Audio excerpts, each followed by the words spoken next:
정말 여자를 또는 그리고 남자를 정말 지나친 설렘을 느끼고 지나치게 뼛속 깊이 좋아하고 안달이 나야만이 어쩌면 그냥 결혼 생활을 유지할 수 있는 거 아닐까라고 또 생각을 할진 모르겠는데, 그렇게 결혼을 한 분들이 과연 없었을까? 결국 그 감정들이 무뎌진다는 거예요. 뭐 정말 길면 한 3년 5년은 갈 수 있겠죠. 하지만 그 감정으로 지속되고 존속된 관계는 결국 끝을 맞이하기 마련인 것 같아요. 오늘 주제로 제가 말씀을 좀 드리고 싶은 부분은 결혼까지 갈 사람인지 아닌지 그 인연의 끈을 정하는 기준에 대해서 좀 얘기를 해보고 싶거든요. 그 사람이 정말 내 인연이었으면 좋겠고 이 사람과 평생을 함께 생각을 하듯이 서로가 서로를 계속 아껴주면서 행복한 관계만을 그리는 그런 희망 회로를 돌리게 되죠. 근데 정말 현실적인 이야기를 하고 싶은 게, 저와는 성향이 너무 다른데 계속 이해를 해야 될까요? 지켜봐야 될까요? 고민이 되네요. 32살인데 뭔가 감정 싸움하는 것 같아서 이게 맞는지 싶어요. 라고 적어주셨던 것처럼, 여러분들도 어떤 누군가를 만났을 때 크고 작은 감정 싸움을 분명 하게 될 거예요. 도가 지나치다 싶을 때가 있거나 도저히 이거는 내가 받아들일 수 없겠다라는 생각이 드는 부분에 있어서 이별을 하는 게 맞을까, 과연 이 사람과 계속하는 게 맞을까를 고민하게 되는 순간이 분명 올 거란 말이죠. 사실 이 분기점이자 변곡점을 넘어설 때 비로소 우리가 결혼까지 갈 수 있는 인연인지 그만인 인연인지가 저는 판가름이 난다고 생각을 해요. 우리가 상식적으로 생각을 했을 때 뭔가 결혼까지 갈 사람 또는 우리의 인연이라고 얘기를 할 수 있는 사람들은 나와 정말 잘 맞는 사람일 것 같고 나랑 소통이 잘 되는 사람일 것 같고 우리가 티키타카가 되듯이 말이 통하듯이 서로의 감정과 서로의 갈등 또는 서로가 느낄 그 모든 것들이 통하는 사람을 만났을 때 우리는 결혼을 할 것 같잖아요. 그렇게 상식적으로 우리 결혼을 하신 주변 분들을 한번 둘러봅시다.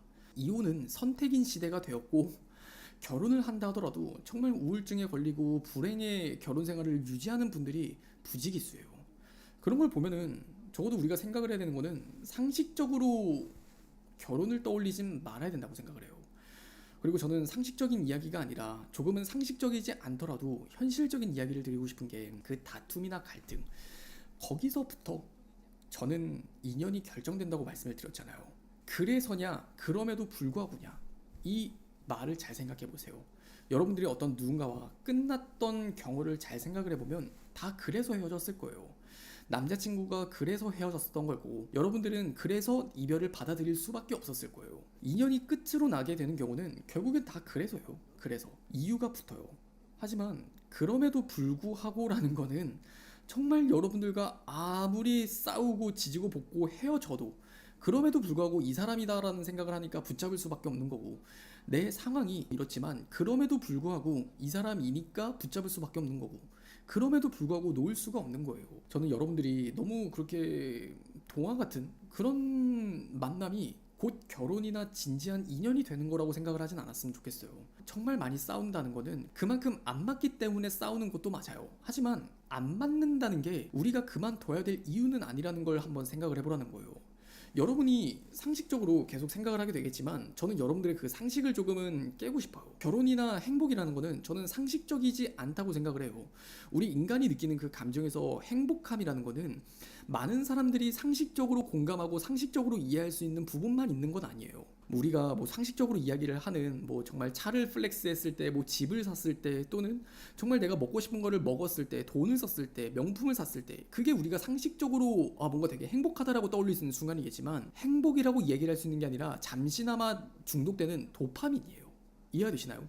우리가 정말 행복하다라고 얘기를 할 수 있는 그 작은 부분은 정말 일상 속에서 느껴지는 소중한 잠시의 순간들이에요. 그게 음악을 듣는 순간이 될 수도 있고 드라이브를 하는 순간이 될 수도 있고, 또는 내 남자친구가 아무렇지 않은 무심코 지나가는 말 한마디지만 그 말 한마디 속에 나라는 사람이 들어가 있을 때 그때 우리는 행복을 느낀단 말이에요. 다른 사람들 입장에서는 아 그래? 그게 왜? 아 그래? 그럴 수도 있나? 라는 부분이라는 거죠. 그런 것처럼 우리가 인연이라고 얘기를 할 수 있는 부분의 그 시작점은 그냥 그럼에도 불구하고 서로가 서로를 붙잡을 만한 그 이유가 있고 그렇게 우리가 꾸역꾸역 버틴다라는 것 같아요. 그 사람이랑 나랑은 만나면 만날수록 다르기 때문에 우린 또 다시 부딪히고 다르기 때문에 또 다시 싸울 수밖에 없어요. 하지만 반복이 된다는 게 어떤 뜻인 줄 아시나요? 그만큼 서로를 알아달라는 거예요. 여러분들이 이 부분은 좀 역설적으로 생각을 해볼 필요가 있는 게, 분명 연애 초반엔 우리가 그렇게 안 싸웠다? 지금처럼 우리가 서로에게 발톱을 드러내지도 않았고 서로가 서로에게 눈물을 흘리지도 않았어요. 왜 그랬을까? 역설적으로 생각을 해보면 그럴 필요가 없었던 거예요. 여러분들도 그렇고 그 사람도 그렇고 서로가 서로를 그만큼 좋아하지 않았기 때문에 그냥 상식적인 수준에서 다른 사람을 만나도 별 문제가 되지 않을 정도까지만 여러분에게 맞췄던 거고, 다른 사람에게 별 문제가 되지 않을 정도까지만 여러분을 표현했던 거예요. 또 그 사람도 여러분에게 그만큼만 표현을 했었던 거고. 하지만 서로가 서로를 더 좋아하고 사랑하게 되는 순간부터는 자기 자신을 알아주길 바라게 돼요. 나는 이런 사람이야라는 걸 이해받고 싶어지고, 여러분들도 여러분이 그런 사람이라는 거를 더 그 사람에게 이해받고 싶어지겠죠. 그래서 그 순간에는 서로가 따지고 따지는 그 상황만이 반복되겠지만, 그 본질 속에는 서로가 서로를 알아달라고 계속 메아리를 치고 있는 거거든요. 적어도 여러분들이 이 분기점이 됐을 때 서로를 좀 더 이해하게 되고, 나의 입장만을 고집하는 게 아니라 서로의 입장을 들여다봐 줄 수 있는 상황이 됐을 때 그렇게 화해를 하게 되잖아요. 그러면은 둘 사이에는 믿음이 생기게 된다? 이거 정말 경험하신 분들은 진짜 공감할 텐데, 믿음이 생기게 돼요. 우리 사이에 이런 갈등이 정말 지옥같이 힘든 일이 있다 하더라도 또 이 순간이 지나가게 되면은 우리는 더 행복해질 거라는 그 믿음이 생기게 된다는 거예요. 적어도 이 사람이 이런 일 따위 때문에 내 손을 놓지 않을 거라는 확신이 든다는 겁니다. 이해가 되시나요? 비로소 조금 더 이 사람이라면은, 이 사람이니까 이 사람이기에 좀 더 미래를 맡길 수 있을 것 같고, 내가 이 사람에게 표현을 한 것들, 또 우리가 지나오면서 겪어왔던 그 과정들, 그 소중한 추억들이 있기 때문에 또 이 사람과는 더 먼 미래를 생각하게 되는 거라고 저는 보거든요. 설렘이라는 감정이 결혼이라는 어떤 그 감정과 헷갈리지는 않았으면 좋겠어요. 되게 깊은 관계를 경험해보지 않은 분들의 입장에서는 정말 여자를, 또는 그리고 남자를 정말 지나친 설렘을 느끼고 지나치게 뼛속 깊이 좋아하고 안달이 나야만이 어쩌면 그냥 결혼 생활을 유지할 수 있는 거 아닐까라고 또 생각을 할지 모르겠는데, 그렇게 결혼을 한 분들이 과연 없었을까? 정말 그렇게 결혼을 한 분들이 우리 주변에 보이지 않을 뿐이지 그런 분들은 또 분명히 있었을 거예요. 하지만 결국 그 감정들이 무뎌진다는 거예요. 우리가 젊었을 때, 주름살이 끼지 않았을 때, 정말 아름다울 나이에는 뭐 그런 감정들, 뭐 정말 길면 한 3년 5년은 갈 수 있겠죠. 하지만 그 감정으로 지속되고 존속된 관계는 결국 끝을 맞이하기 마련인 것 같아요.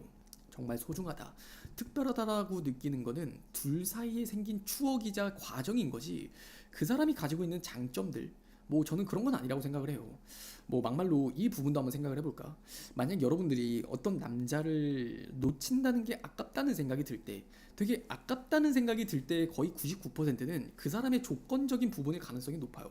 여러분들이 만난 남자보다 좀 더 다정했다든지, 좀 더 능력이 좋다든지, 조금 더 그 사람이 착하다든지 하는 조건 기준들 같은 걸로 아깝다는 생각이 들 수 있거든요. 근데 결국에 서로가 서로의 조건이 너무나 마음에 든다 하더라도 사람의 능력이 더 올라가잖아요.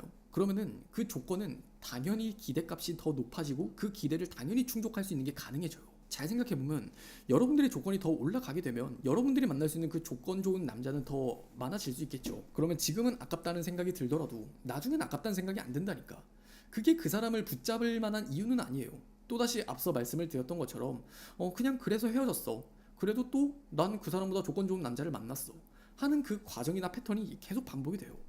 근데 누군가와 정말 깊은 사이가 되고 서로가 인연이 된다는 거, 그 연을 끊어내지 않고 계속 지켜나간다는 거는 둘 사이가 그렇게 발악을 하고 나 좀 알아달라는 그 다툼의 과정이 있으면서 그걸 비로소 이겨내고 견뎌냈을 때 서로에게 믿음이 생기게 되고, 그 믿음이 우리는 정말 우리끼리 서로가 살아야 되는 거구나, 우리만큼 서로를 깊이 이해해 줄 수 있는 이러한 사람이 또 누가 있겠어, 그런 확신을 느끼게 됐을 때 이 사람에게 결혼을 또 결심할 수 있게 되고, 그렇게 이혼이라는 글자가 우리 사이에는 정말 먼 이야기처럼 되는 그런 결혼이 저는 되는 거라고 확신해요.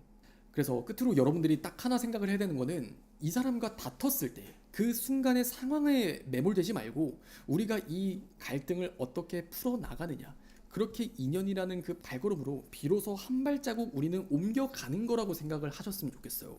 그리고 여러분이 지금 이 이야기에 큰 공감을 하신다면 여러분의 남자친구에게도 이 영상을 보여주거나 설명을 해주세요. 어떻게 인연이 되는 건지 나는 이렇게 생각을 한다라는 것들에 대해서. 적어도 그 사람이 이 이야기를 듣고 여러분이랑 싸우는 거랑 이야기를 듣지 않은 상황에서 여러분을 싸우는 거, 모르기 때문에 놓치는 거예요. 기회라는 게 다 그래요.